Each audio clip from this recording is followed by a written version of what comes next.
أهلا بكم. النهاردة هنغوص سوا في عمل مؤثر جدا، كتاب نساء يركضن مع الذئاب لكلاريسا بينكولا استاس. هناخد مقتطفات ونحاول نفهم مع بعض فكرة المرأة البرية، النموذج الأصلي ده وأهميته للحيوية والغريزة جوانا. والحقيقة في فكرة مثيرة جدا في الكتاب، وهي إن الطبيعة دي، يعني زي الحياة البرية بالظبط، بقت مهددة، كأنها بتنقرض.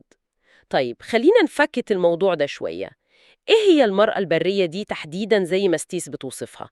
يعني إيه المقصود بيها؟ امم ستيس بتشوفها إنها الروح الأنثوية في أعمق صورها. هي المصدر الأساسي للغريزة، للحكمة الداخلية، للحدس. بتربطها بالعوالم اللي بنشوفها واللي مش بنشوفها، وبتعتبرها الأساس لكل ده. والمقارنة اللي بتعملها بالذئاب دي قوية قوي. بتقول إن الاتنين، المرأة البرية والذئاب، اتعرضوا لمطاردة وتشويش سمعة. وتشافوا على إنهم خطرين أو أقل قيمة. بالظبط. بتتكلم عن محاولة تدجين قسرية للروح دي، عن نهب الأراضيها الروحية وتهميش لقوتها على مر العصور والثقافات. يعني الموضوع مش مجرد صورة شعرية أو فكرة رومانسية، لا دي قوة حقيقية جوه النفس تم قمعها. طيب، إيه العلامات اللي بتقول إن الاتصال ده ضعف أو اتقطع؟ دي نقطة مهمة ومقلقة كمان. استيسيس بتوصف أعراض واضحة جدا للانفصال ده، زي إحساس بالجفاف الداخلي، إرهاق مستمر، هشاشة نفسية. الواحد يبقى مكتئب بسهولة، مشوش، ضايع، أو يحس إنه متكمم، مش عارف يعبر عن نفسه الحقيقية. خوف وضعف عام، وفقدان للإلهام والحيوية والروح والمعنى في الحياة. الأعراض دي قوية جدا، وللأسف كتير ممكن يحسوا بيها. هل استيسيس بتربط ده مباشرة بفكرة التدجين أو الضغوط اللي بنتعرض لها؟ أكيد أكيد. هي شايفة إن الانفصال ده بيحصل غالباً بسبب إننا مش فاهمين الطبيعة دي صح، أو بنخاف منها. وكمان بسبب الضغوط المجتمعية الرهيبة، إن المرأة لازم تكون كل حاجة لكل الناس، إنها تتوافق مع قوالب معينة، إيقاعات مش طبيعية ليها، مش مناسبة لروحها الفطرية. والتوافق الإجباري ده، زي ما بتشرح، بيخنق صوتها الداخلي وبيضعف غرائزها الوقائية، وده بيؤدي للأعراض المؤلمة دي.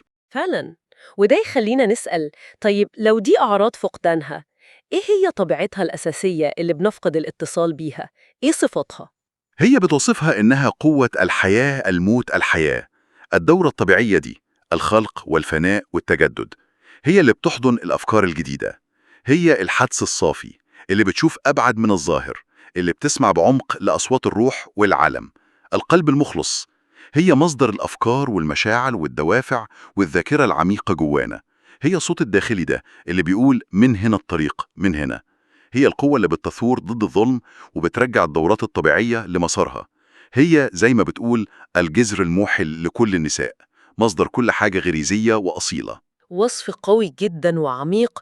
والجميل إن ستيسي مش بتسيبنا عند نقطة الضياع دي وخلاص، هي بتقترح طريق للعودة لإحياء الصلة دي تاني، صح؟ بالظبط. مش بتعرض مشكلة من غير حل، بتقترح اللي بتسميه حفريات نفسية أثرية. ده تعبير مجازي طبعا، معناها إننا نغوص في طبقات نفسنا العميقة، في أنقاض اللي بتسميه العالم السفلي الأنثوي، ندور على البقايا الحية للروح البرية دي. وبتقول إن القصص القديمة والأساطير، حتى لو تفاصيلها اتغيرت مع الزمن، لسه محتفظة بجوهرها الأساسي، بعظامها زي ما بتسميها. وهنا بقى بتيجي قصة لالوبا المشهورة، المرأة الذئب. استيس بتعتبرها أساسية في الفكرة دي. أيوة، قصة لالوبا دي مثال قوي جدا.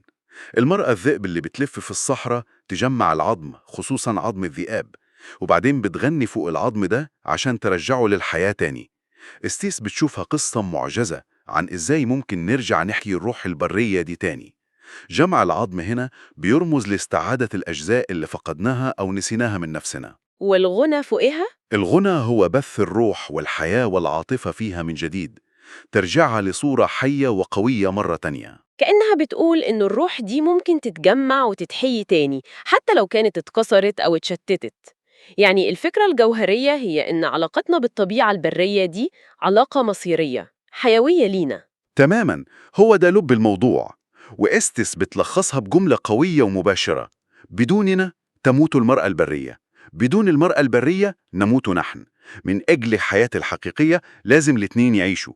دي علاقة يعني تكافلية، ما نقدرش نفصلها لو عايزين حياة حقيقية مرضية مليانة معنى وإبداع. يبقى خلاصة نقاشنا رسالة إستس الأساسية هي إن الطبيعة الغريزية دي مش مجرد مفهوم شاعري، لأ، دي بوصلة جوانا حيوية وقوة أساسية. بالظبط كده.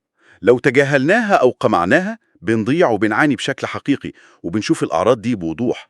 لكن لو رجعنا اكتشفناها وأحييناها، حتى لو بس بدأنا نسمع لحدثنا ونغوص في قصصنا القديمة والشخصية، ده مفتاح استعادة القوة والإبداع والحيوية. وده بيسيبنا مع سؤال ممكن نفكر فيه، يا ترى إيه الهمسات اللي ممكن تيجي من عظام قصصنا الداخلية؟